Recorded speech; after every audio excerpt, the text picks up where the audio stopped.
ಸರ್ಕಾರ ಕ್ರಮ ಕೈಗೊಳ್ಳೋದು ಅವನ್ ತಕೊಳ್ಳೋ ಸವಲತ್ತುಗಳನ್ನ ವಾಪಸ್ ಕೊಡೋದಕ್ಕೆ ಸರ್ಕಾರ ಕ್ರಮ ಕೈಗೊಳ್ಬೇಕಂತ ಅದು ಲೆಟರ್ ಹಾಕಿರೋದು.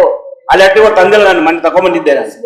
ಯಾವುದೇ ಕಾರಣಕ್ಕೂ ಕ್ರಿಮಿನಲ್ ಪ್ರಕರಣದಲ್ಲಿ ಅಟ್ರಾಸಿಟಿ ಕೇಸ್ ಆಗಿರ್ಬೇಕಾದ್ರೆ ಅವರ ಅಪರಾಧಿ ಒಬ್ಬ ಸಾಮಾನ್ಯ ರೈತನಾಗಿದ್ರೆ, ಸಾಮಾನ್ಯ ಪ್ರಜೆ ಆಗಿದ್ರೆ ನೀವು ಬಿಡ್ತಾ ಇದ್ರ, ಅರೆಸ್ಟ್ ಮಾಡ್ತೀರಾ?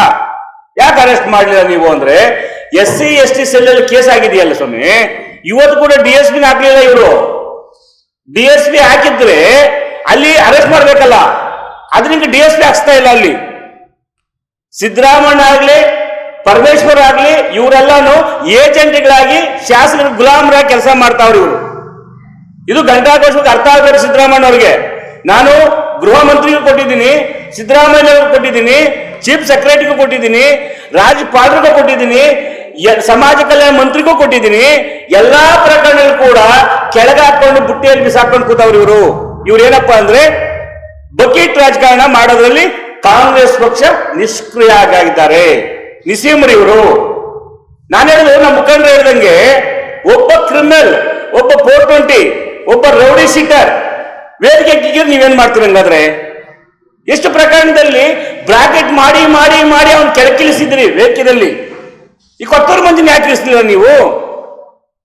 ಅಲ್ಲ ರೀ, ಬಾಬಾ ಸಾಹೇಬ್ ಇಡೀ ವಿಶ್ವಕ್ಕೆ ಮಾನವ ಆತ. ಬರೀ ವಿಶ್ವ ಮೆಚ್ಚಿದೆ ಆತನ. 75 ರೂಪಾಯಿ ಬುಕ್ ಅಂತ ತಗೊಂಡ್ಬಿಟ್ಟು ನೀವು 75 ವರ್ಷದ ಇತಿಹಾಸನ ನೀವು ಬುಕ್ ತಗೊಂಡ್ಬಿಟ್ಟು ಸಂವಿಧಾನ ರಕ್ಷಣೆ ಮಾಡ್ತೀವಿ, ಸಂವಿಧಾನ ರಕ್ಷಣೆ ಮಾಡ್ತೀವಿ, ನಿಮ್ ACC ಪ್ರೆಸಿಡೆಂಟ್ ಹೇಳ್ತಾರಲ್ಲ, ಯಾಕೆ ನಿಮ್ಗೆ ಅರಿವಾಗ್ಲಿಲ್ವಾ?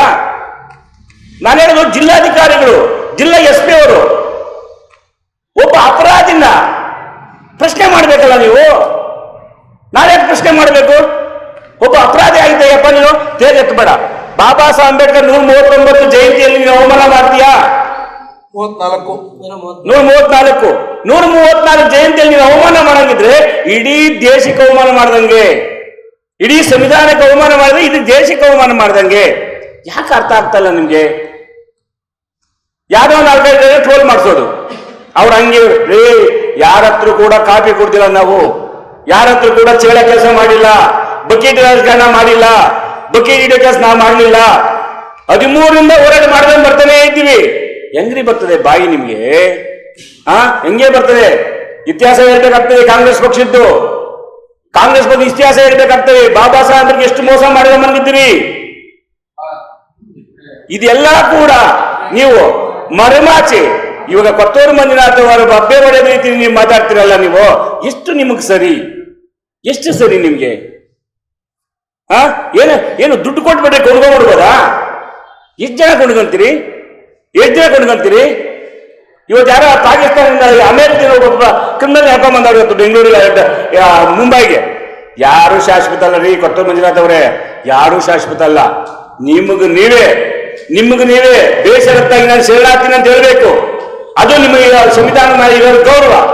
ಅದು ಬಿಟ್ಟು ನೀವು ಯಾರೋ ಬಕೆಟ್ ಇಟ್ಕೊಂಡು ಎತ್ತುಕಟ್ಟಿ ನೀನು ಹೋಗಿ ವೇದಿಕೆ ಮೇಲೆ ಕುತ್ಕೊಳ್ತೀಯಲ್ಲೇ, ನಿನ್ನ ಯುಕ್ತಿಗೆ, ನಿನ್ನ ವ್ಯಕ್ತಿತ್ವಕ್ಕೆ ಶೋಭೆ ತರೋದಲ್ಲ. ಘನತೆ ಗೌರವ, ಸಂವಿಧಾನದ ಬಗ್ಗೆ ಗೌರವ. ನಾಳೆ 34 ಜಯಂತಿ, 134 ಜಯಂತಿಯಲ್ಲಿ ನೀನು ಬಾಬಾ ಸಾಹೇಬ್ ಅಂಬೇಡ್ಕರ್ ಗೌರವ ಕೊಡ್ತೀವಿ ಅನ್ನಂಗಿದ್ರೆ ನೀನು ಆ ಕಾರ್ಯಕ್ರಮಕ್ಕೆ ನೀನು ದೂರ ಉಳಿ. ಅದು ಗೌರವ ಕೊಡೋದು. ನೀನು ದಲಿತರಿಗೆ ಗೌರವ ಕೊಡೋದು. ದಲಿತರ ಹಕ್ಕನ್ನ ಕಸ್ಕೊಂಡೆ. ಒಬ್ಬ SP ಅವರು, ಜಿಲ್ಲಾಡಳಿತ ಎಲ್ಲ ನೋಡ್ತಾನೆ ಇದ್ದೀರಿ, ನೀವು ನೋಡ್ತಾನೆ ಇದ್ದೀರಿ. ಅಲ್ಲಿ ಕಾರ್ಯಕ್ರಮ, ಇಲ್ಲಿ ಕಾರ್ಯಕ್ರಮ, ನಿಮ್ಗೆ ಏನು ಗೊತ್ತಾಗ್ಲಿಲ್ವಾ? ಹಂಗಾದ್ರೆ ಜಿಲ್ಲಾಧಿಕಾರಿಗಳು ವರದಿ ಯಾಕೆ ಕೊಟ್ರಿ? ಹಂಗಾರೆ ಸುಪ್ರೀಂ ಕೋರ್ಟ್ಗೆ ಯಾಕೆ ಕೊಟ್ರಿ? ನಾಚಿಕೆ ಆಗ್ಬೇಕು ಸರ್. ಅದಕ್ಕೆ ಏನು ಈ ಕಾರ್ಯಕ್ರಮ, ಈ ಕರ್ನಾಟಕ ದಲಿತ ಸಂಘಟನೆ ಮಹಾ ಒಕ್ಕೂಟ ಕಾರ್ಯಕ್ರಮ 13ರಿಂದ ಹೋರಾಟ ಮಾಡ್ಕೊಂಡ್ ಬರ್ತಾ ಇದೀವಿ.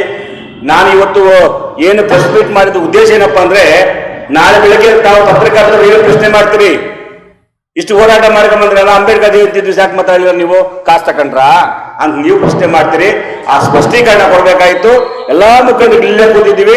ನಾವೆಲ್ಲ ಕೂಡ ಬಾಬಾ ಸಾಹೇಬ್ ಅಂಬೇಡ್ಕರ್ ಅವ್ರ ಜಯಂತಿ ಅದ್ದೂರಿಯಾಗಿ ಆಚರಣೆ ಮಾಡ್ತೀವಿ. ನಮ್ಮ ತಾಲೂಕುಗಳು, ಆಯಾ ತಾಲೂಕುಗಳಲ್ಲಿ ಮುಖಂಡರಿಗೆಲ್ಲ ಚಾಲನೆ ಕೊಟ್ಟಿದ್ದೀವಿ. ಎಲ್ಲರೂ ಕೂಡ ಅದ್ದೂರಿಯಾಗಿ ಮೆರವಣಿಗೆ ಮಾಡ್ತಾರೆ, ಮೆರವಣಿಗೆ ಆಗುತ್ತೆ. ಆದರೆ ನಮ್ಮ ಒಕ್ಕೂಟ ಮುಖಂಡರುಗಳೇನಿದ್ದಾರೆ ಇವರು ಕೂಡ ತೇಜ್ ಕಾರ್ಯಕ್ರಮಕ್ಕೆ ಹೋಗೋದಿಲ್ಲ. ಈಗ ಪಲ್ಲಕ್ಕಿಗಳಿಗೆ ಮತ್ತೆ ಅತ್ಯುತ್ತಮವಾದ ಪಲ್ಲಕ್ಕಿ